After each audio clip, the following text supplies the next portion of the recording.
tahun atau selama periode tersebut. Nah, nantinya akan ada penyesuaian-penyesuaian yang harus dilakukan ketika membuat jurnal eliminasi untuk menghilangkan pos-pos yang dianggap bukan merupakan miliknya parent, gitu. Atau parent belum berhak untuk mengakui, karena itu terjadinya sebelum akuisisi. Nanti kita akan sebut itu sebagai pre-acquisition income dan pre-acquisition dividend. Kira-kira seperti itu overview-nya. Jadi ini masih nyambung-nyambung dengan materi kita di sesi ketiga dulu. Gitu.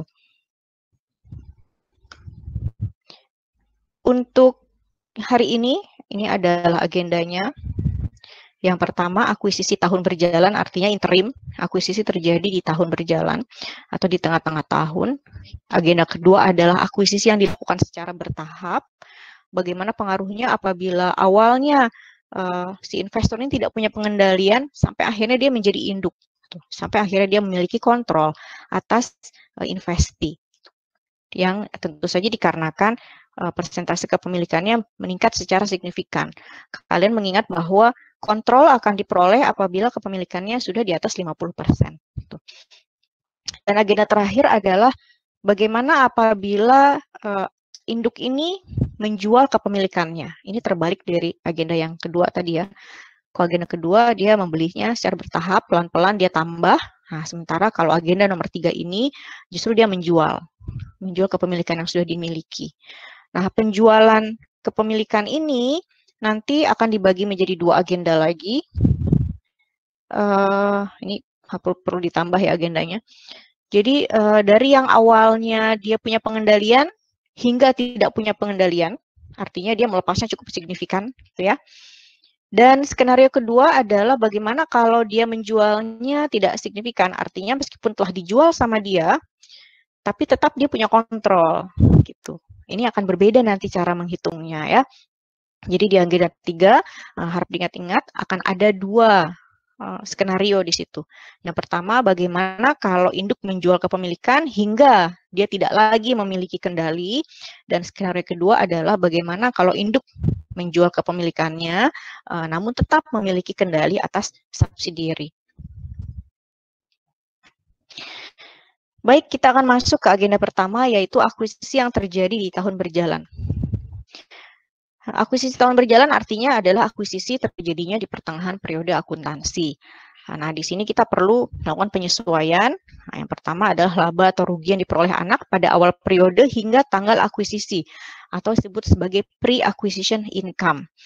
Nah, biasanya RE terakhirnya anak adalah RE di awal periode. Sehingga misalnya akuisisi terjadi di bulan Mei. Perlu dicari tahu berapa laba yang diciptakan oleh anak mulai dari 1 Januari hingga 30 April gitu, atau hingga 1 Mei saat akuisisi terjadi. Tuh. Karena kita menghitung itu untuk melihat bagaimana perubahan ekuitasnya anak. Karena tentu saja yang namanya laba yang diciptakan anak akan masuk ke retained earning. Tuh. Nah, selanjutnya yang perlu disesuaikan juga dividen yang dibayarkan anak pada awal periode hingga tanggal akuisisi. Perlu dilihat berapa dividen yang dibayarkan oleh anak, karena pembayaran dividen tentu saja akan mengurangi retained earnings. Sehingga nanti kita akan mendapatkan angka RE anak di tanggal akuisisi. Nah, kalian sudah belajar bahwa angka RE anak di tanggal akuisisi ini diperlukan untuk menghitung berapa nilai tercatat anak. Dengan demikian nanti bisa dibandingkan dengan berapa nilai total yang sudah dihitung berdasarkan perolehan si induk. Nah, nanti perbedaannya adalah excess value atau diferensial. Nanti tergantung diferensialnya dialokasikan kemana saja. Jadi ingat bahwa RE anak harus disesuaikan dulu ya, harus disesuaikan dulu dengan yang namanya pre-acquisition income dan pre-acquisition dividend. Nah, saya melihat bahwa di UTS kemarin untuk pertanyaan terkait dengan ini cukup banyak yang melakukan kesalahan. Jadi itu tidak disesuaikan RE-nya, sehingga tentu saja ketika menghitung diferensial ini akan keliru.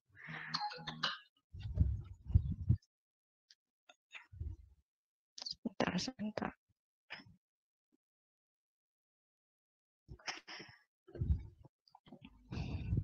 Nah, selain penyesuaian yang tadi sudah masuk ke dalam RE, ini laba anak sebelum diakuisisi tidak boleh dihitung sebagai bagian dari laba konsolidasian, sehingga harus dilakukan eliminasi atau penyesuaian. Ini terkait dengan item yang saya sebutkan di bagian pengantar tadi. Karena yang namanya konsolidasi itu menggabungkan antara laporan keuangan anak dengan laporan keuangan induk, maka di situ akan terlihat kalau akuisisinya di pertengahan tahun, tentu saja sebelum akuisisi terjadi, pos-pos laba, artinya sales dan beban-beban gitu ya, yang terjadi sebelum akuisisi ini parent tidak berhak mengakui atau secara konsolidasian tidak berhak untuk diakui dalam laporan keuangan konsolidasian. Oleh karena itu tentu saja juga harus dihapus, itu harus dihapus atau dilakukan penyesuaian. Nah, terkait dengan bagaimana cara menghapusnya, menghapus tadi sales dan expense tersebut ada dua metode.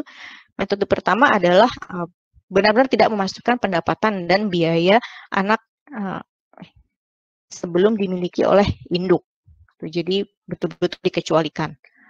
Nanti angka salesnya dihapus total, gitu ya, sales yang terjadi sebelum akuisisi. Demikian pula expense yang terjadi sebelum akuisisi akan dihapus secara total. Itu kalau pakai metode 1. Artinya sudah mengecualikan sales dan expense yang terjadi sebelum akuisisi terjadi. Nah, metode 2 adalah memasukkan seluruh pendapatan dan biaya selama 1 tahun. Nah, kemudian dikurangkan dari laba sebelum diakuisisi sebagai pos terpisah. Jadi kalau metode 1 tadi, kita langsung saja mengeliminasi sales dan expense yang terjadi sebelum adanya akuisisi, sementara di metode 2 dimasukkan dulu semuanya, gitu ya. Nanti akan ada satu pos terpisah untuk menghapus sales dan expense yang terjadi sebelum akuisisi. Saya prefer pakai metode 1, tapi nanti bisa dilihat kalian kira-kira lebih prefer yang mana dan menurut kalian lebih mudah yang mana untuk dipahami gitu. Juga tentu saja tergantung nanti permintaan soalnya seperti apa. Ilustrasinya seperti ini. PTP membeli 90% kepemilikan S pada 1 April 2019 dengan harga 427.500. Berikut ini adalah laba, dividen, dan ekuitas PTS di tahun 2019. Bagaimanakah efeknya terhadap laba bersih konsolidasi tahun 2019? Gitu ya. Nah, ini datanya kita lihat untuk 1 Januari sampai 31 Maret, ini adalah data sales, expense, dan dividen. Nah, bisa kelihatan di sini bahwa sebelum akuisisi, si subsidiary itu telah menciptakan net income 25.000 dan membagikan dividen 20.000. Nah, setelah akuisisi hingga tanggal 31 Desember, ini adalah figur dari sales, expense, dan dividen subsidiary. Sehingga kalau di total selama 1 tahun tersebut, hasilnya seperti ini di akhir ini. Oke. Nah, yang disebut sebagai pre-acquisition income adalah yang 25.000. Dan pre-acquisition dividend adalah 20.000. Nah, kalau kita lihat transaksi ini tidak menimbulkan diferensial atau tidak ada excess value atas transaksi akuisisi ini. Bagaimana cara tahunya? Nah, di sini nilai akuisisi atau perolehan atau berapa yang diberikan oleh parent adalah 427.500. Ini ya masuk sini. Ekuitas S ke 1 April adalah 427.500. Didapatkan dari ini dia. 400.000 ditambah 75.000. Jadi kita bisa lihat bahwa di sini ekuitasnya S di awal 2019 adalah 470.000. Namun dari tanggal 1 Januari sampai tanggal 31 Maret, dia sudah menciptakan laba 25.000 dan membagikan dividen 20.000. Artinya ada perubahan RE sebesar 5.000. Sehingga di tanggal 1 April RE-nya tidak lagi 70.000, melainkan 75.000. Nah, di sini makanya ini ekuitas S 475. Gitu. Oke, maka tidak ada diferensial atas transaksi ini. Oke, ini adalah bagaimana efek atau bagaimana atau berapa yang harus diakui gitu ya dalam laba konsolidasi terkait dengan pre-acquisition income. Kalau pakai metode 1 tadi, kita hanya menghitung penjualan dan beban setelah akuisisi terjadi. Artinya sales dan juga beban-beban yang terjadi sebelum akuisisi ini sudah dikecualikan. Sehingga kita bisa lihat di sini angka penjualan yang 150.000 dikurangi dengan beban 75.000, dapatlah laba bersih 75.000. Dari 75.000 ini bagiannya NCI adalah 10%, yaitu 7.500, dan bagian induk adalah 90%, yaitu 67.500. Maka inilah yang nanti akan masuk ke dalam laba bersih konsolidasi. Itu ya. Jadi artinya yang boleh diakui adalah ya, ini, itu laba bersihnya. Sementara untuk metode 2, tadi kita masukkan dulu semuanya, angka sales dan expenses. Nah, lalu setelah itu baru diakui, baru dikurangi dengan pos terpisah yang merupakan laba sebelum akuisisi. Nah, ini kira-kira begini. Penjualan selama 1 tahun adalah 200.000, dikurangi beban selama 1 tahun 100.000, lalu dikurangi lagi dengan pre-acquisition income atau laba sebelum akuisisi, yaitu 25.000 tadi ya. Sehingga dapatlah laba bersih setelah akuisisi 75.000, lagi-lagi bagian NCI 10% dan induk 90%. Jadi kalian lihat bahwa angkanya akan sama, gitu ya. Angkanya akan sama.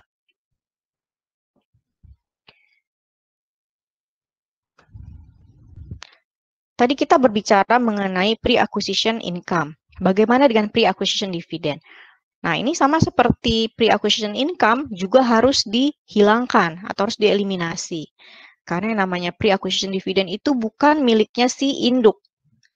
Kalian telah mengetahui bahwa yang namanya dividennya anak itu semuanya akan dieliminasi, gitu ya. Semua akan dieliminasi. Namun selama ini yang kalian pelajari adalah dividen anak, misalnya 10.000, tuh 90%-nya milik induk, 10%-nya milik NCI. Gitu kira-kira ya. Nah, dalam hal ini tidak seperti itu. Jadi nanti ada bagian yang dia bukan merupakan milik siapa-siapa. Karena sebetulnya dia miliknya induk, tapi saat itu induk belum memiliki anak. Sehingga dia tidak boleh dimasukkan ke dalam perhitungan. Gitu ya. Namun tetap saja dia akan dieliminasi. Karena ketika kita masuk ke dalam konsep konsolidasi, satu-satunya pemegang saham yang tersisa adalah pemegang sahamnya parent. Jadi anak dianggap tidak punya pemegang saham lagi, gitu ya. Sehingga tentu saja yang berhak membagikan dividen dalam laporan keuangan konsolidasi hanyalah parent. Sehingga dividen yang dibagikan anak itu akan dihapus secara penuh. Gitu. Jadi konsep dasarnya seperti itu. Tapi kalau sebelum-sebelumnya kalian mengetahui bahwa dari total dividen anak, sebagian untuk parent, sebagian untuk NCI, gitu ya. Artinya sebagian itu akan dihapus bersamaan dengan menghapus, katakanlah, laba untuk si induk, dan sebagian dihapus ketika mengakui NCI. Namun kali ini tidak. Penghapusan dividen akan dilakukan dalam 3 jurnal. Yang pertama adalah saat menghapus ekuitas ya dan investasi. Yang kedua dan yang ketiga ini sama seperti yang sebelumnya. Yang kedua saat menghapus income from investment dan yang ketiga saat mengakui NCI. Nah, kira-kira seperti itu.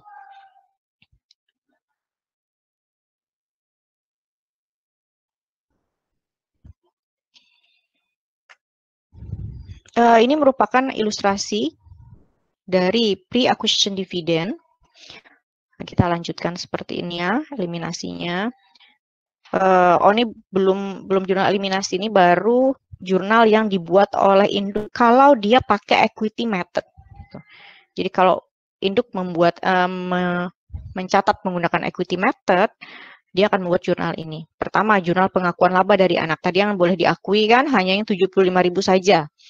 Karena yang 25.000 itu terjadi sebelum dia melakukan akuisisi, maka tidak boleh diakui. Yang diakui adalah 67.500 seperti yang tadi sudah kita hitung, yaitu 90% dikali 75.000 dengan akun investment pada income. Dan yang selanjutnya adalah jurnal pengakuan dividen dari anak, cash pada investment sebesar 27.000. Lihat di sini yang boleh diakui hanya dividen yang 30.000 ini ya.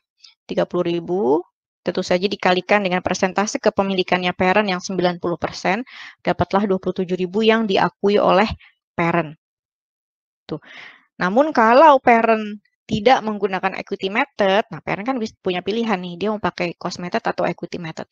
Kalau dia pakainya cost method, tentu saja jurnal pengakuan laba ini tidak ada, dan jurnal pengakuan dividen, jurnalnya tidak seperti ini. Ya, melainkan langsung saja cash pada dividen income.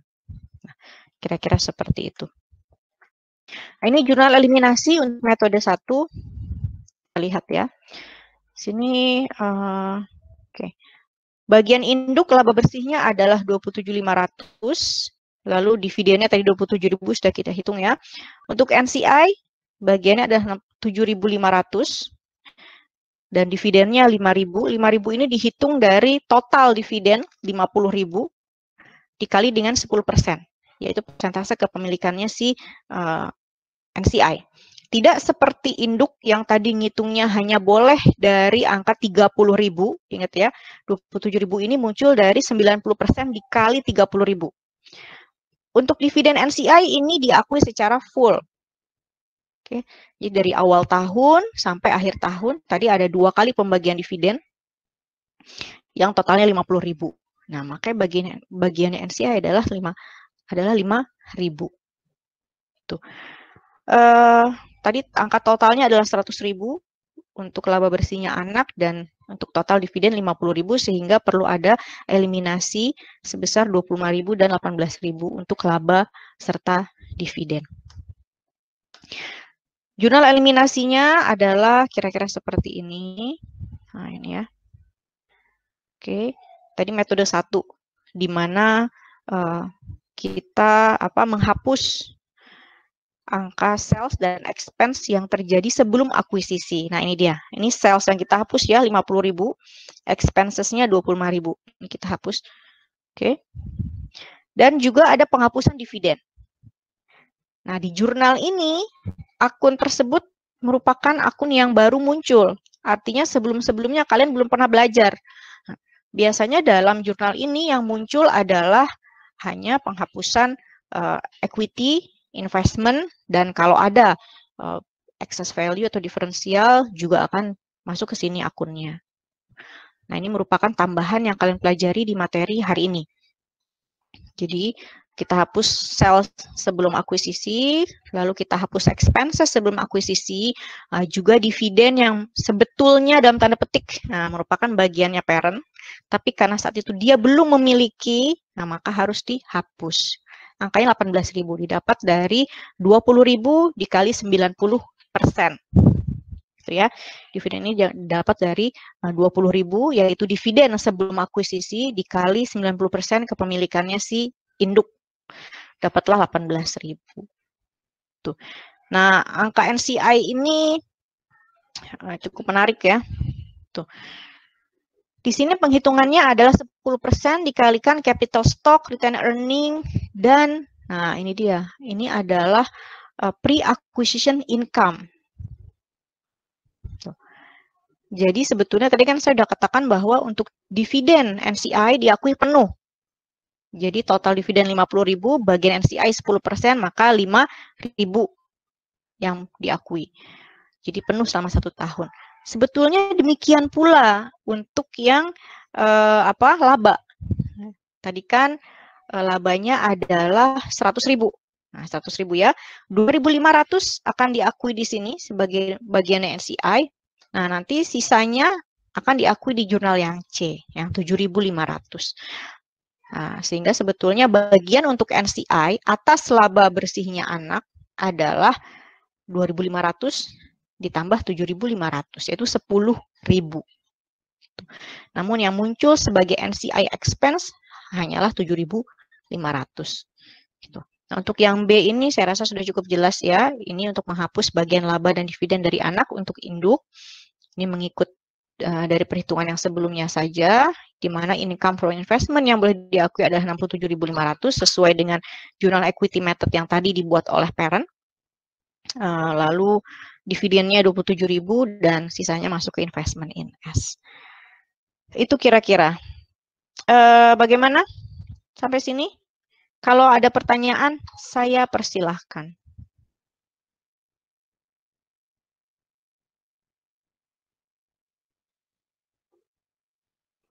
Bagaimana? Halo, halo?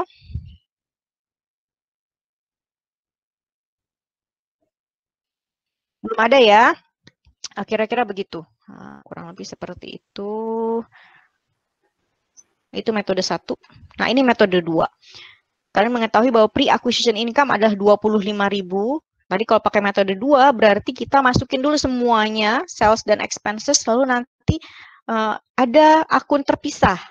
Gitu ya, ada akun terpisah untuk meniadakan pre-acquisition income. Nah, kira-kira begitu. Nah, ingat pre-acquisition income ini bukan hanya miliknya induk, ini total ya. Total yang terjadi sebelum adanya akuisisi. Itu sebenarnya akuisisi. Berarti ini miliknya induk plus miliknya NCI.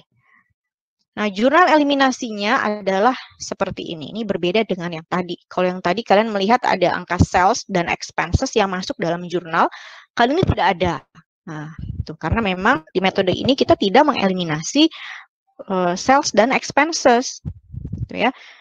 Yang kita lakukan adalah kita membuat akun terpisah untuk meniadakan laba sebelum akuisisi.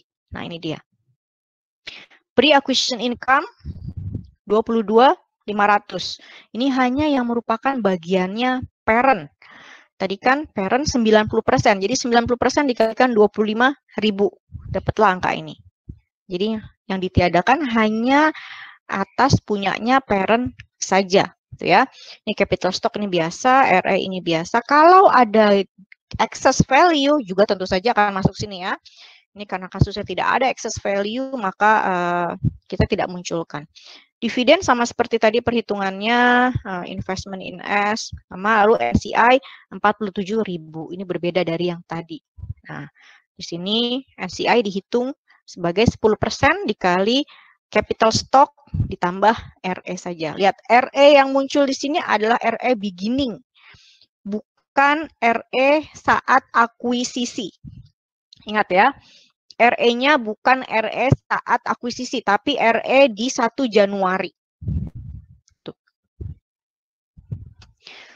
Lalu ini jurnal eliminasi untuk menghapus bagian laba dan dividen untuk induk, ya, standar saja. Ya, nah, ini untuk menghapus, bukan menghapus, mengakui bagian laba dan dividen dari anak untuk NCI.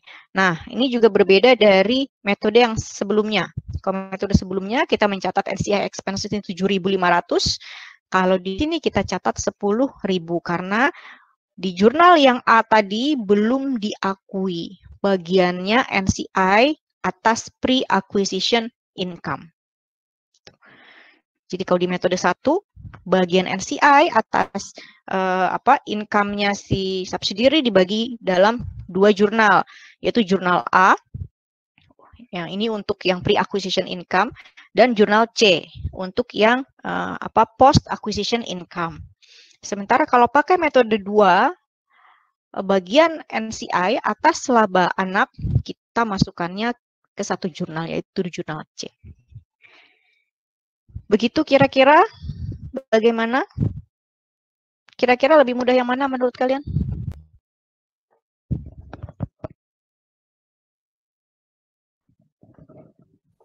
Bu, mau tanya. Iya, silakan. Maaf Bu, tadi saya kurang jelas yang metode 1 sama metode 2 yang C ini. Kan yang di metode 1 itu jurnalnya NCI expense 7.500 pada dividen S dan NCI 5.000 sama 2.500. Nah, di sini itu kenapa yang NCI-nya 5.000 Bu tadi? Maaf.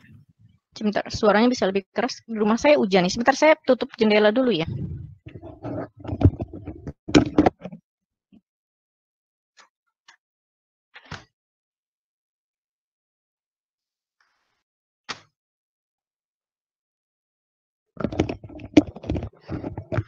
Ya, tolong diulangi. Tadi saya kurang dengar karena mulai hujan di rumah saya.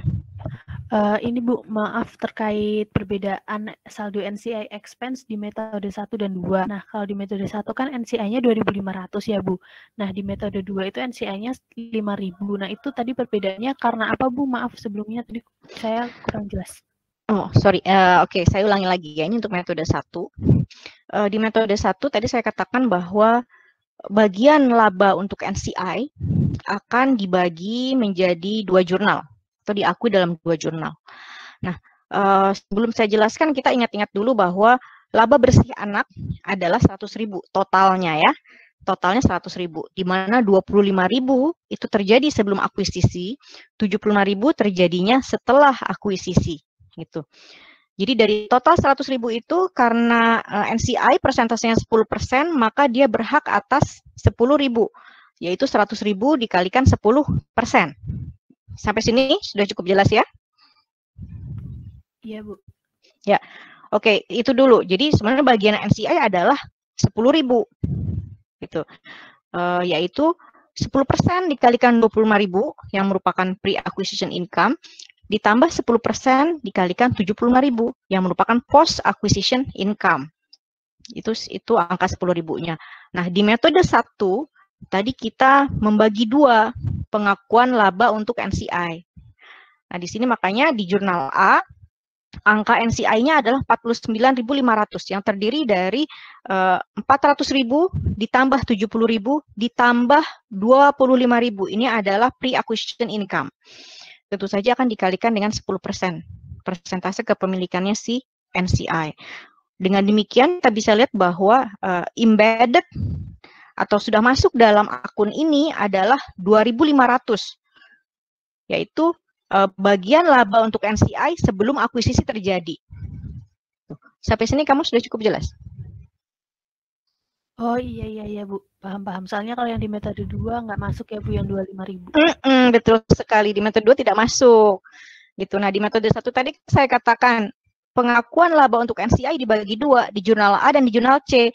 Di jurnal A dia diakui 2.500 dan di jurnal C dia diakui 7.500. Gitu. Ini angkanya. Nah, untuk metode 2 itu tidak terjadi. Di metode 2 kita lihat ya, NCI di sini angkanya hanya 47.000. Artinya tidak ada sini penyesuaian atas pre-acquisition income yang merupakan bagiannya NCI. Namun nanti di jurnal C-nya kita akui total. Nah, gitu. Oke? Cukup jelas? Baik Bu, jelas sekali. Terima kasih Ya. Bu. Oke, sama-sama. Itu ya, itu metode 1 dan metode 2. Lalu ini kertas kerja konsolidasi untuk metode 1 saja. Kan tinggal masukin saja kalau sudah ada jurnal eliminasinya ya. Yang merupakan kesulitan adalah saat membuat jurnal eliminasinya. Oke, kalau pakai metode 1 tadi, seperti saya katakan bahwa digabung aja dulu gitu ya, diakui dulu, nanti baru sales dan expenses yang terjadi sebelum akuisisi itu dieliminasi. Nah, seperti ini kira-kira. Ini sales yang terjadi sebelum akuisisi, kita debit 50.000. Demikian pula dengan expenses yang terjadi sebelum akuisisi juga kita hilangkan, itu kita kredit 25.000. Gitu. Oke.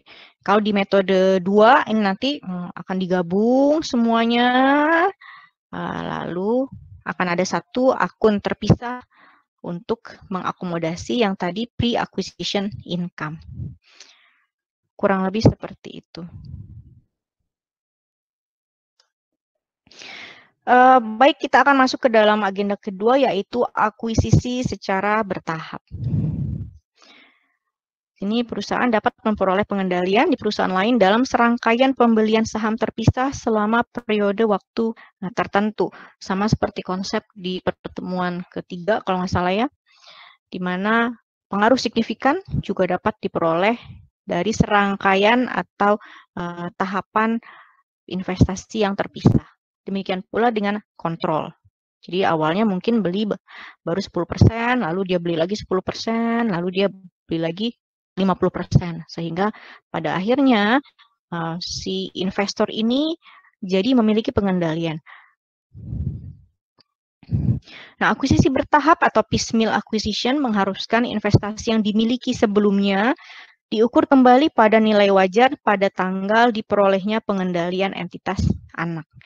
Jadi, kalau ada sebuah tanggal di mana investasi yang baru terjadi di tanggal tersebut menyebabkan si investor ini punya pengendalian, gitu ya, punya pengendalian, maka investasi yang sebelumnya itu harus dinilai berdasarkan nilai wajarnya. Oke. Ini ilustrasinya. PTP membeli 90% kepemilikan PTS dalam serangkaian pembelian saham secara terpisah selama tanggal 1 Juli hingga 1 Oktober 2020. Ekuitas PTS pada 1 Oktober 2020 berjumlah 220.000. Nilai wajar aset neto sama dengan nilai buku, sehingga perbedaannya akan dialokasikan ke goodwill. Berikut ini tambahan informasi terkait rangkaian transaksi pembelian saham. Nah, ini dia yang disebut sebagai bertahap ya. Awalnya di tanggal 1 Juli 2020 dia beli 5% dulu dengan harga 7.000. Lalu 1 Agustus dia beli lagi 5% dengan harga 8.000.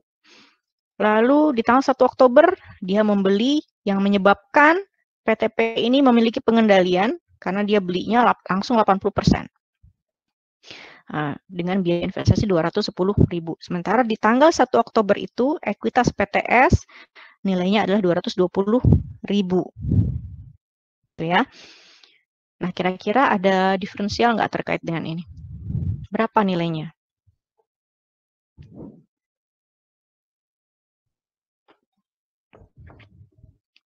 Ayo, udah biasa hitung nih diferensial. Berarti 7.000 tambah 8.000 tambah 210.000 itu, Bu.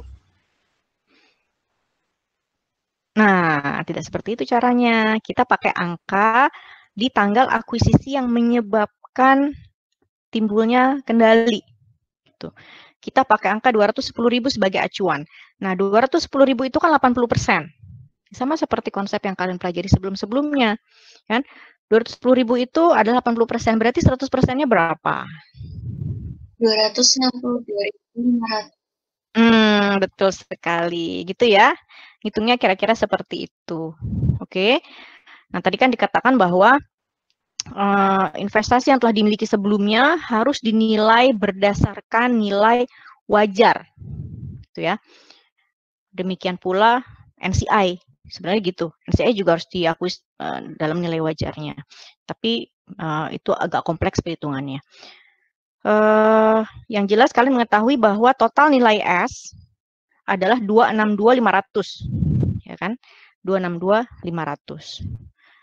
Nah, di sini si PTP telah memiliki kepemilikan 10% sebelumnya. Gitu ya. Sehingga atas 10% yang sebelumnya nilainya berapa? Nilai wajarnya? 26.250. Nah, 26.250. Nah, kira-kira seperti itu. Ya, nanti akan dibandingkan. Ini kan kelihatan bahwa biaya investasinya 15.000 nih. Sementara tadi sudah kita hitung kalau dibandingkan dengan nilai wajarnya berapa, nah selisihnya itu nanti akan ada gain atau loss. Gitu. Ini jurnal terpisah di bukunya P saat dia memperoleh kepemilikannya si S secara bertahap tadi. Di 1 Juli dia akan catat investment pada cash 7.000, 1 Agustus investment pada cash juga 8.000. Lalu 1 Oktober ini ada jurnal reklasifikasi atas investasi yang tadi gitu ya. Dan juga mengakuinya ke dalam investment in S dan juga cash. Ini jurnal reklasifikasi sekaligus pembelian yang baru. Sekaligus pembelian yang baru. Ini jurnal di buku PTP. Jadi sudah dihitung ya bahwa total nilai S adalah 262.500. Nah, betul tadi jawaban kalian. 210.000 dibagi 80%, dapatlah ini. Nilai buku S adalah 220.000. Nah, ada selisih 42.500, itu tadi dimasukkan ke dalam goodwill. Sementara untuk menghitung nilai wajar kepemilikan sebelum akuisisi dan mencari tahu ada tidak keuntungan atau kerugian dari revaluasi ini, nah, kita akan menggunakan metode yang tadi saya katakan. Total nilai S adalah 262.500, didapatkan dari sini ya. Lalu sebelumnya PTP sudah punya 10% kepemilikan, nah, sehingga nilai wajar dari 10% kepemilikannya itu adalah 26.250. Nilai tercatatnya adalah 15.000 tadi, sehingga keuntungan revaluasinya adalah 11.250. Tuh. Oke.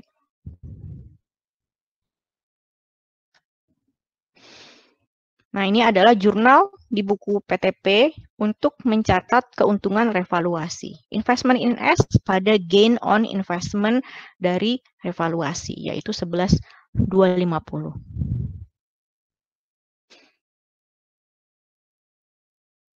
Oke.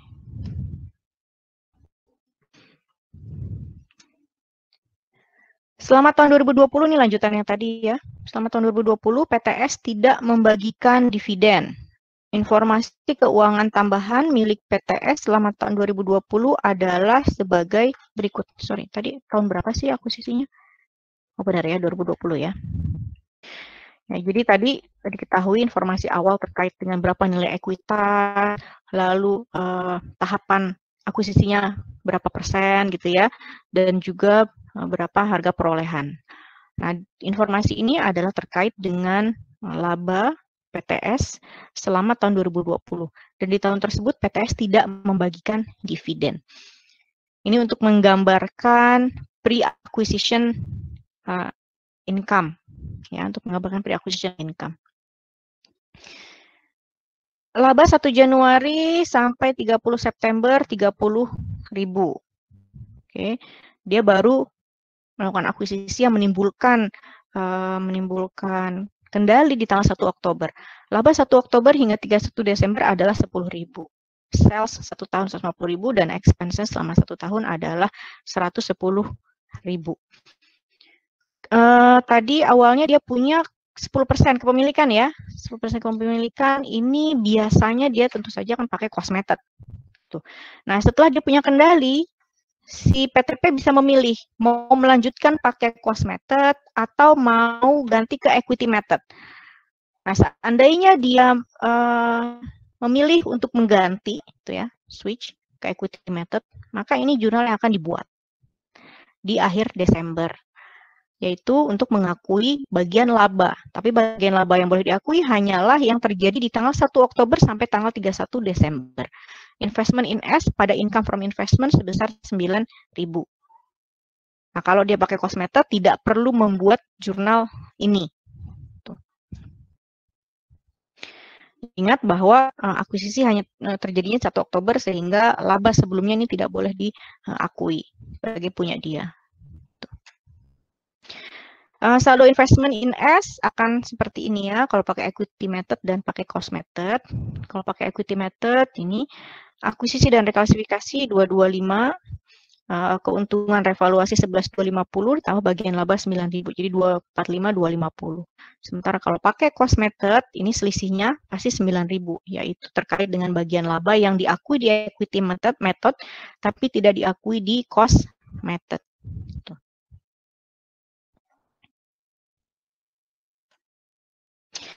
Jurnal eliminasinya untuk tahun 2020 adalah begini, misalnya kita pakai metode 1, kita pakai metode 1, di mana kita hapuskan angka sales dan expenses yang ada sebelum akuisisi terjadi. Ya. Ini dia jurnalnya, sales 11.112.500, capital stock RE ini juga RE awal. Tadi ada goodwill ya, saya katakan kalau ada excess value maka harus dimasukkan juga ke dalam jurnal ini. Lalu expenses yang terjadi sebelum akuisisi, kalau tidak ada informasi berapa sales dan expenses sebelum akuisisi, maka dianggapnya sales dan expenses terjadinya secara prorata, artinya secara merata di tahun 2020. Jadi langsung saja dibagi proporsinya. Itu tadi kan 1 Oktober. Berarti ada 9 bulan. 9 dikalikan 9 dibagi 12 dikali total sales untuk dapat angka salesnya. 9/12 dikali total expense untuk mendapatkan berapa expenses yang harus dieliminasi. Nah, kalau pakai metode 2, ingat bahwa angka NCI ini juga sudah harus pakai metode 1 ya. Maka angka NCI ini juga harus mengandung laba yang terjadi sebelum akuisisi. Lalu ini jurnal eliminasi kedua, menghapus bagian laba dari anak untuk induk. Kalau pakai cost method ini tidak ada ya. Lalu yang terakhir adalah mengakui bagian laba dari anak untuk NCI, yaitu dari post acquisition income. Yang tadi 10.000 angkanya, 10.000 dikalikan 10%, dapatlah 1.000. Kertas kerja konsolidasinya akan seperti ini untuk equity method, ya. Dan akan seperti ini kalau pakai cost method. Selama kalian bisa memilih, silakan pilih sesuatu yang kalian anggap paling mudah. Kalau kalian anggap menggunakan equity method lebih mudah, maka gunakanlah equity method. Tapi kalau kalian menganggap cost method lebih mudah, ya disesuaikan saja. Tuh. Oke, sampai sini. Sebelum masuk agenda yang terakhir, apakah ada pertanyaan? Bu, saya mau nanya, Bu, yang tadi ada revaluasinya itu. Ya. Silakan.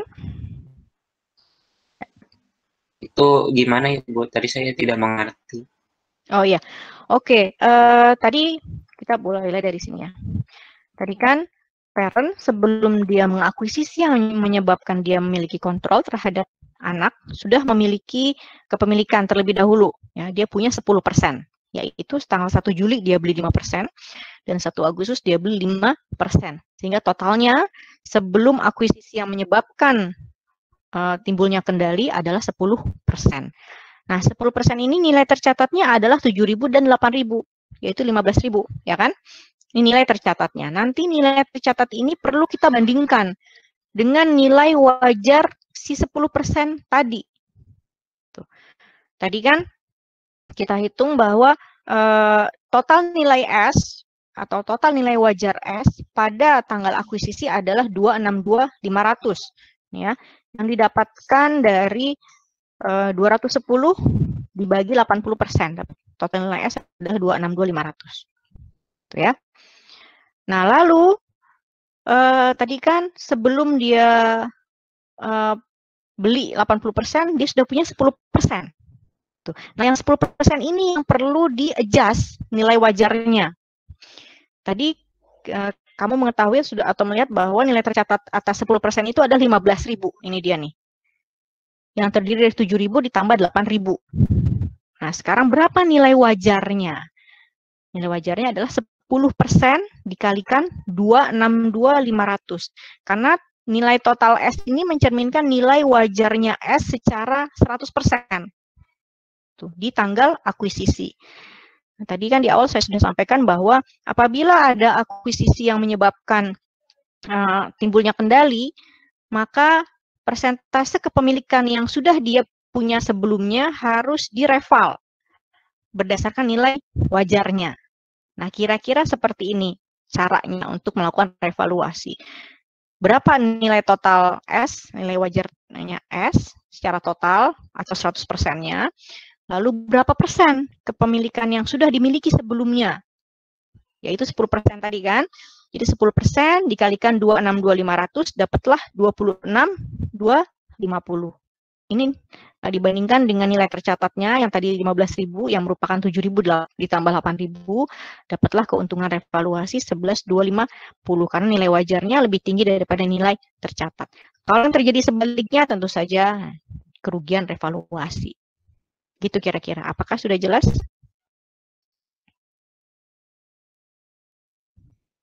Halo? Jadi pertama kita nyari nilai totalnya dulu gitu ya, Bu? Betul sekali. 62.500. Ya, terus ntar kita kalikan dengan yang pre-acquisition persentasenya 10%. Nah, terus kita bandingkan dengan nilai yang tadi awalnya 7.000 sama 8.000 gitu ya, Bu? Ya, betul sekali. Ya. Gitu ya? Paham, Bu. Makasih. Ya, sama jurnalnya, Bu? Enggak. Jurnalnya ini, investment pada gain on investment revaluation. Artinya kan dinaikin. Yang tadinya 15.000 dinaikin jadi berapa tuh?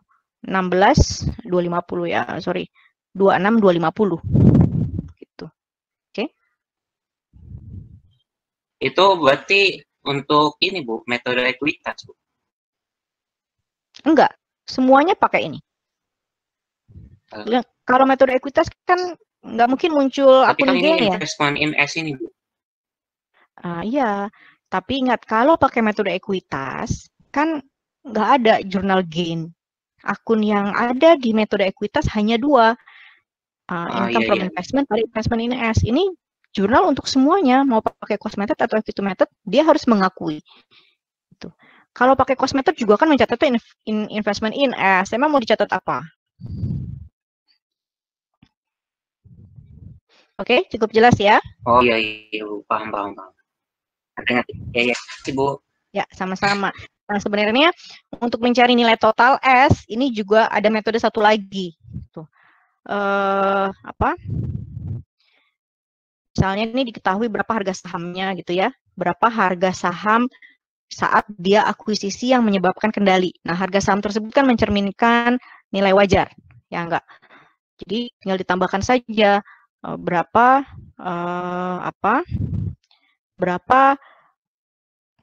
jumlah saham yang dimiliki sebelumnya dikalikan dengan harga saham yang baru tadi, ditambahkan dengan berapa harga pembelian baru, ditambah bagiannya NCI.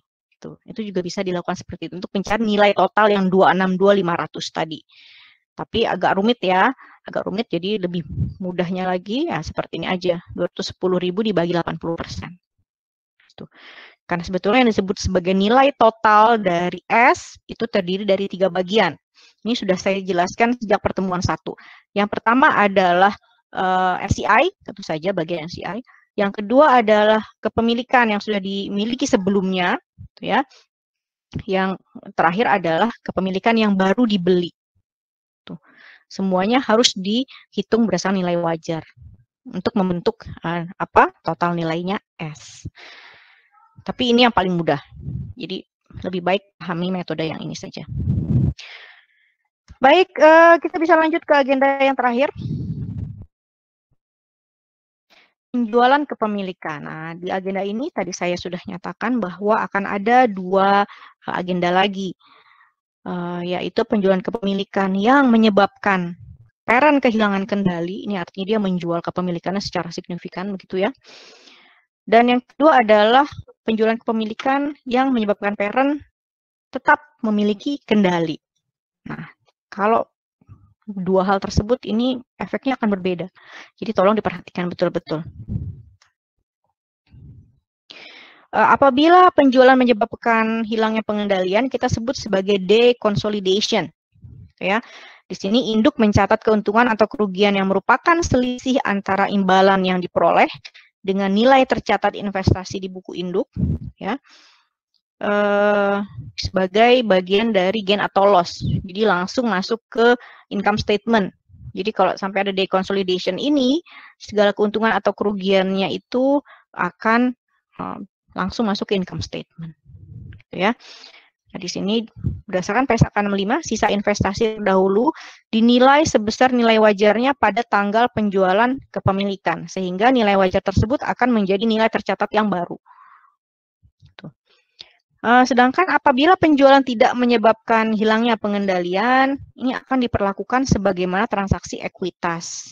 Jadi kalau sampai ada perbedaan antara nilai tercatat dengan harga yang diperoleh, itu tidak boleh diakui sebagai keuntungan atau kerugian, melainkan akan dimasukkan ke dalam akun additional paid-in capital. Tergantung nanti kondisinya gain atau loss, gitu ya. Kalau gain dia berarti mengkredit additional paid-in capital, kalau loss dia berarti mendebit additional paid-in capital. Jadi kalau dia penjualannya tidak menyebabkan hilangnya pengendalian, ini tidak boleh masuk ke P&L. Sementara kalau dia kasusnya di consolidation akan masuk ke P&L. Penghitungan keuntungan atau kerugian pada transaksi penjualan saham yang menyebabkan hilangnya pengendalian adalah seperti ini. Jadi, berapa nilai wajar imbalan yang diterima, ditambah nilai wajar kepemilikan yang tersisa, ditambah nilai tercatat NCI. Yang ada sebelumnya, ya, yang sebelumnya. Lalu ini akan dibandingkan dengan nilai tercatat aset dan liabilitas anak. Kalau hasil hitungnya positif, itu artinya keuntungan. Kalau hasil penghitungannya negatif berarti rugi. Tuh ya. Nah, ini kalau sampai hilang pengendalian akan seperti ini cara menghitungnya. Gitu.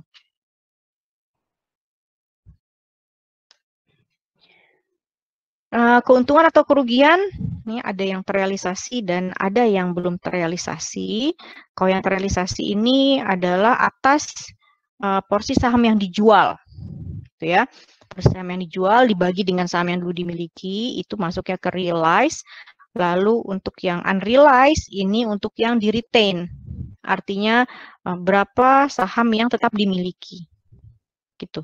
Misalnya, awalnya si parent punya katakanlah 10.000 shares, lalu dia jual 6.000. Tuh.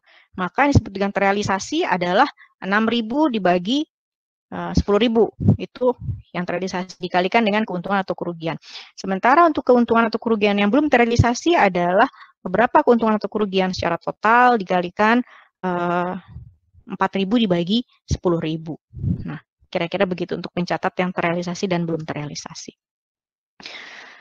Oke, untuk lebih jelasnya kita masuk ke ilustrasi saja. 1 Januari 2019, PTP memiliki 90%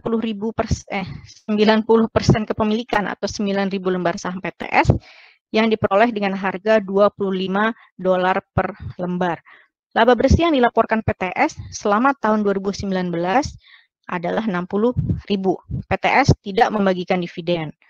Di tanggal 1 Januari 2020, PTP menjual 6.000 lembar saham dengan harga $30 per lembar. Tuh. Oke. Nah, ini jadi awalnya dia punya 90% kepemilikan, lalu dia jual. Sehingga yang tersisa adalah 40% kepemilikan. Nah, berarti sudah hilang kendali kalau kayak gitu. Yang tersisa 30% ya, sehingga sudah hilang kendali. Bagaimana jurnal yang dibuat oleh PTP untuk mencatat transaksi penjualan ini? Nah, ingat ini transaksi yang menyebabkan hilangnya pengendalian. Kita hitung dulu berapa nilai ekuitas si PTS pada saat PTP menjual sahamnya, gitu ya. Nilai akuisisi adalah 225, ya, yaitu 9.000 dikali 25. Sehingga nilai total S adalah 250.000, yaitu 225 dibagi 90%. Laba bersih S adalah 60.000, ini ya, 60.000. Dia tidak membagikan dividen, sehingga nilai ekuitas S di akhir Desember 2019 adalah 310.000. Itu nilai ekuitasnya. Nah, nilai wajar imbalan yang diterima, yaitu 30 dikali 6.000. Tadi yang dijual 6.000 lembar ya, dijual dengan harga $30, yaitu $30 dikali 6.000 dapat 180.000. Tadi kan cara menghitungnya adalah berapa nilai wajar imbalan yang diterima, ditambah nilai wajar kepemilikan yang tersisa, ditambah nilai tercatat NCI itu pada tanggal akuisisi. Ya. Ini dia, yang tersisa tadi adalah 3.000 lembar, yaitu 9.000 lembar, dikurangi 6.000 lembar, dikalikan nilai wajarnya, nih, dapatlah 90.000. Nilai tercatat NCI adalah 10% dikalikan 310.000 dari sini. Jadi kenapa kita perlu menghitung nilai ekuitasnya S tanggal 31 Desember. Nah, ini juga salah satunya untuk menghitung berapa nilai tercatat NCI. Dapatlah 301.000. Sementara nilai tercatat aset dan liabilitas anak adalah 310.000 di tanggal akuisisi. Nah, sehingga ada loss di sini. Oke. Artinya yang didapatkan oleh parent atau nilai wajarnya si anak itu dihargai lebih murah dibandingkan nilai tercatat. Sehingga ada kerugian sebesar 9.000. Oke, ini adalah jurnal saat penjualan kepemilikan, jurnal di buku P ya, ini bukan jurnal eliminasi. Seperti ini, cash 180.000, tadi dia menerima cash 180.000 atas penjualan yang 6.000 lembar, realized holding loss 6.000. Nah, tadi kan ada porsi yang realized atas yang dijual, Ada porsi yang unrealized atas yang belum dijual. Tadi kan kerugiannya adalah 9.000. Yang realized artinya adalah 6.000 per 9.000 dikali 9.000. Dapatlah 6.000. Tuh. Sementara yang unrealized adalah 3.000 lembar dibagi 9.000 lembar dikalikan kerugian 9.000. Dapatlah 3.000. Dan investment, artinya investment yang dilepas adalah 189. Ini sama seperti cost method, akan seperti ini juga jurnalnya. Oke. Jadi total saham yang sebelumnya dimiliki ada 9.000, yang dijual 6.000, porsi saham yang dijual adalah 67.000, total kerugian 6.000, yang realize adalah 6.000. Yaitu 67% dikalikan ini ya, 9.000, atau tadi 6.000 per 9.000 dikalikan 9.000, itu pun akan mendapatkan hasil yang sama. Artinya realized loss adalah atas kepemilikan yang dijual. Gitu. Oke. Unrealized loss adalah atas kepemilikan yang masih tersisa.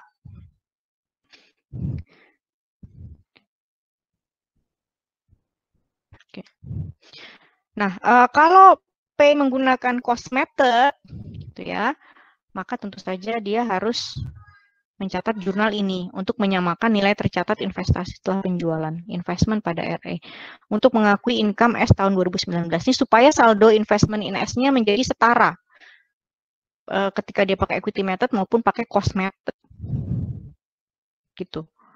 Jadi setelah terjadinya penjualan, angka investment in S harus setara. Mau dia pakai equity method atau pakai cost method. Karena itu seperti dia memulai lembaran yang baru. Mulai lagi dari awal. Gitu. Nah, kalau seperti ini, berarti kan dia sudah tidak punya pengendalian. Dia sekarang persentase kepemilikannya adalah 40%, berarti 30%, berarti pakai equity method. Yang awalnya dia pakai cost method, sekarang harus berubah menjadi equity method. Kurang lebih begitu. Nah, ini ilustrasi apabila masih ada pengendalian. Kalau tadi kita sudah tidak ada pengendalian ya. Kalau dia masih ada pengendalian, menurut saya lebih mudah sih ngitungnya, lebih mudah. PTS merupakan sebuah perusahaan yang 90% sahamnya dimiliki oleh PTP. Akun investasi di S, di buku P, per 1 Januari menunjukkan saldo 288, termasuk goodwill. Kelompok ekuitas milik PTS per 1 Januari 2019 terdiri dari capital stock 200.000 dan RE 100.000. Selama 2019, laba yang dilaporkan PTS sebesar 36.000, lalu PTS membayarkan dividen sejumlah 20.000 pada tanggal 1 Juli, dan 1 Januari 2019, P menjual 10% kepemilikannya dengan harga 40.000. Oke. Ya, dia jualnya di 1 Januari 2019. Nah, saat itu saldo investasinya adalah 288. Tuh. Dia jual 10% kepemilikannya dengan harga 40.000. Ya. Oke. Nah, ini penghitungan keuntungan atau kerugian. Nilai wajar imbalan yang diterima yaitu 40.000 ini ya. Nih. Jadi tanggal 1 Januari dia menjual sebagian. Nilai tercatat investasi yang dijual 32.000. 10% dikalikan 288 bagi 90%. Ini adalah nilai totalnya. Nilai totalnya, nilai total S maksudnya ya. Dikalikan 10% dapatlah 32.000. Ini 32.000 bisa juga dihitung dari 288 dikalikan 1/9. Nah, masalah kayak gitu. Ya, coba saya cek. Jadi ada dua cara untuk menghitungnya.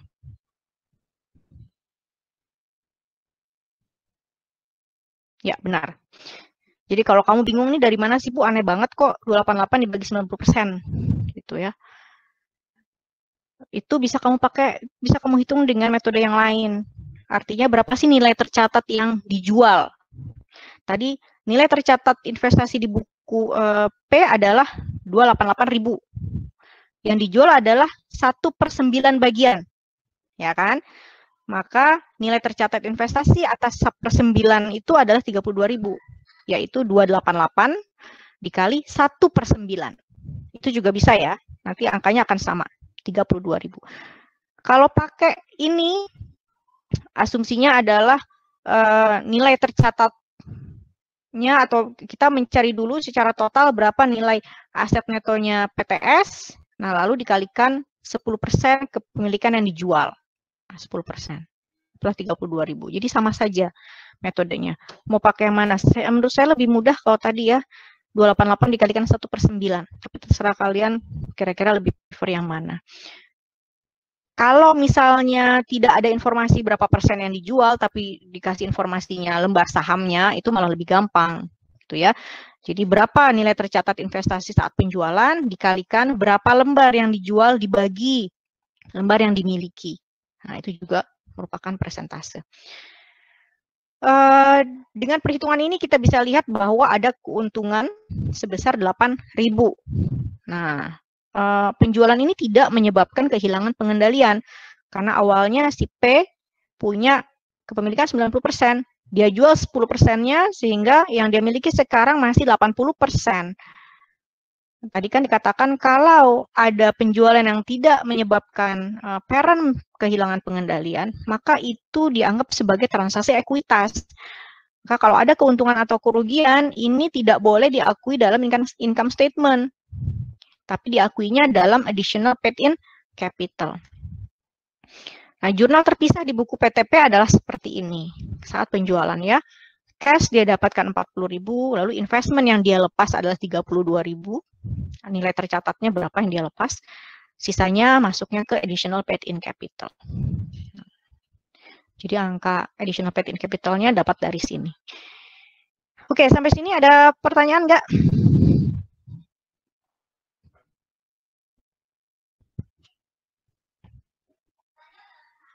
Halo, apakah ada pertanyaan?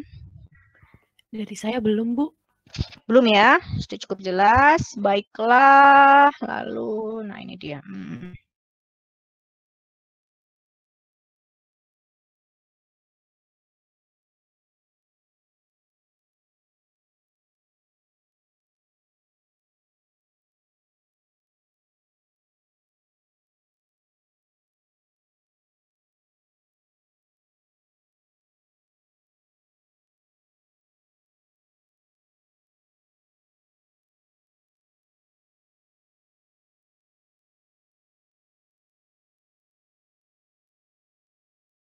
Penghitungan ini. Jadi nanti bisa dicek sendiri ya. Sementara akan jadi masalah apabila dia menjual kepemilikannya di pertengahan tahun atau interim. Gitu. Nah, ini kasus kalau si P menjualnya di 1 April. Jadi angkanya sama persis. Ini goodwill harusnya 20.000, maaf. Jadi ini sama persis. Asumsinya seperti soal yang tadi. Namun kalau soal tadi penjualan dilakukan di 1 Januari 2019. Nah, ini penjualan dilakukan di 1 April 2019. Nah, sehingga ada periode dari 1 Januari sampai dengan 1 April di mana S sudah menciptakan laba. Oke, dan mungkin saja sudah membagikan dividen. Meskipun di kasus ini dikatakan dividen dibagikannya tanggal 1 Juli. Berarti selama periode Januari sampai dengan April tidak ada dividen yang dibagikan. Namun ada laba yang diciptakan. Nah, kalian mengetahui bahwa laba yang diciptakan oleh anak ini akan mempengaruhi akun investasinya si P. Itu ya. Akan mempengaruhi akun investasinya P. Tuh. Menghitungnya kira-kira seperti ini. Nilai wajar imbal yang diterima 40.000 ini sama seperti tadi ya. Lalu untuk menghitung nilai tercatat kepemilikan yang dijual adalah kita harus tambahkan dulu saldo 1 Januari 2019 yang 288 itu dengan porsi laba yang diciptakan oleh si anak. Tadi sepanjang tahun si anak ini menciptakan 36.000. Berarti kalau dari 1 Januari sampai 1 Maret sudah ada 3 bulan, di mana dia menciptakan laba 3/12 dikali 36.000, dikalikan 90%, kepemilikan sahamnya P, dapatlah 8.100. Sehingga saldo investasi per 31 Maret 2019 adalah 296.100. karena yang dijual adalah 1/9-nya, maka nilai tercatat atas yang dijual adalah 32.900. Ini menciptakan keuntungan sebesar 7.100. Tapi ingat, ini adalah penjualan yang tidak menyebabkan kehilangan kendali, sehingga tidak boleh langsung diakui dalam income statement. Dia mengakuinya nanti sebagai additional paid-in capital. Jurnal terpisah di buku P, kalau dia pakai equity method adalah seperti ini. Jadi, tanggal 1 April dia catat dulu bagian laba dari tanggal 1 Januari hingga tanggal 31 Maret untuk menyesuaikan nilai investmentnya sebelum adanya penjualan. Tadi ya, investment in S pada income from investment 8.100. Dengan adanya jurnal ini, tadi maka nilai tercatat investasinya sudah bertambah. Yang awalnya 288 menjadi 288 ditambah 8.100. Gitu ya. Setelah itu, di tanggal 1 April dia mencatat transaksi penjualan 10% kepemilikannya. Dia mendapatkan kas 40.000 ya. Lalu nilai tercatat investasi yang dilepas adalah 32.900. Sehingga tadi ada keuntungan 7.100. Ini masuknya sebagai additional paid-in capital, tidak boleh sebagai gain. Karena ini dianggap sebagai transaksi ekuitas. Lalu di tanggal 1 Juli P mencatat bagian dividennya, lihat ini sudah 80% ya. Jadi ini bukan typo. Tapi memang di tanggal 1 Juli kepemilikannya si P tinggal 80%. Kan awalnya 90%, dia jual 10%. Sekarang tinggal 80%. Kas pada investment 16.000, yaitu 20.000 dikali 80%. Dan laba untuk 1 April sampai dengan 31 Desember juga hanya atas 80% saja. Jadi ini masih salah. Ini 80% dikalikan 9/12 dikalikan 36.000. Saya cek rumusnya apakah sudah benar.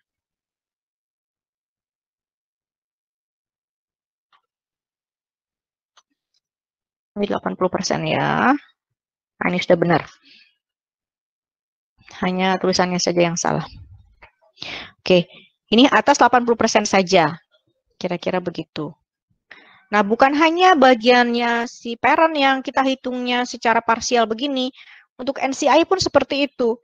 Jadi untuk tanggal 1 Januari sampai dengan 1 April, NCI punya 10%. Jadi laba untuk periode tersebut bagi NCI bagiannya adalah 10%. Namun dari 1 April sampai dengan 31 Desember, NCI sudah punya 20%. Nah, sehingga menghitung porsi laba NCI untuk periode tersebut adalah dikalikan 20%, bukan dikalikan 10% lagi. Jurnal eliminasinya adalah seperti ini. Oke, ini kalau pakai equity method, kalau pakai cost method. Lihat yang dikasih tanda bintang ini artinya akan ada penjelasan cara menghitungnya di slide selanjutnya. Untuk akun NCI, ini tidak biasa-biasanya ya, kita pisahkan begini, namun dipisahkan agar kalian paham dapatnya dari mana angkanya. Tapi kalau nanti kalian sudah paham dan ingin menyatukan saja, tidak masalah. Jadi nanti saldo NCI gitu ya, 364.900. Nanti ini ada penjelasan dari mana dapatnya angka yang ini. Tuh. Lalu angka income from investment tadi diambil dari perhitungan yang sebelumnya, yaitu income from investment yang dicatat oleh parent di tanggal 1 April dan tanggal 31 Desember. Lalu untuk NCI expense, ini juga dihitungnya 2 kali, gitu ya. Berapa NCI expense tanggal 1 April, yaitu atas 10% labanya si anak untuk periode tersebut, dan juga 20% dikalikan laba anak tanggal 1 April sampai dengan 31 Desember. Didapatkanlah nanti NCI expenses. Oke, ini adalah penghitungan yang tanda bintang tadi. Untuk investasi, ini menghitungnya ya. Saldo investasi di 1 Januari 288. Lalu dikurangi kepemilikan yang dijual, 32.900. Maka dapatlah angka 255.100 yang tadi muncul di jurnal eliminasi. Lalu penghitungan NCI 1 Januari. Nah, 1 Januari kan ekuitasnya S hanya terdiri dari ini ya 300.000 plus goodwill 20.000. Jadi 320.000. Bagian NCI 10% yaitu 32.900. Sementara untuk 1 April sudah ada penciptaan laba Jadi selain ekuitas dan goodwill, ini ditambah laba yang diakui dari tanggal 1 Januari sampai 31 Maret sebesar 9.000, yaitu 3/12 dikalikan 36.000. 329. Ini adalah nilai ekuitasnya S per 1 April. Dikalikan bagian NCI 10%, dapatlah 32.900. Tuh. Sementara untuk menghitung NCI expenses seperti ini yang tadi saya katakan ya. Bagian laba 1 Januari sampai 31 Maret ini 10%, yaitu 900. Tambah bagian laba dari 1 April sampai 31 Desember, sudah 20% kepemilikannya, angkanya adalah 5.400. Itu, yaitu 20% dikalikan 9/12 dikalikan 36.000. Dapatlah total NCI expenses sebesar 6.300. Jadi tidak bisa pakai satu persentase kepemilikan. Karena ada penjualan di tengah-tengah yang yang mengakibatkan porsi P turun, porsi NCI naik. Kurang lebih demikian. Oke, itu materi kita untuk hari ini. Apakah ada pertanyaan?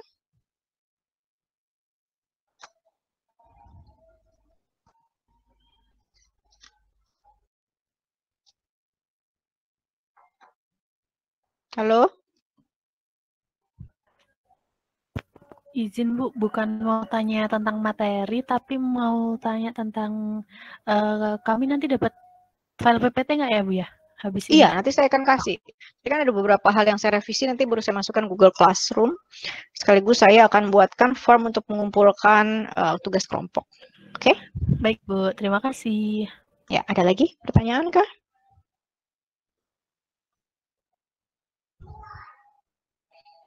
Oke, apakah sudah jelas?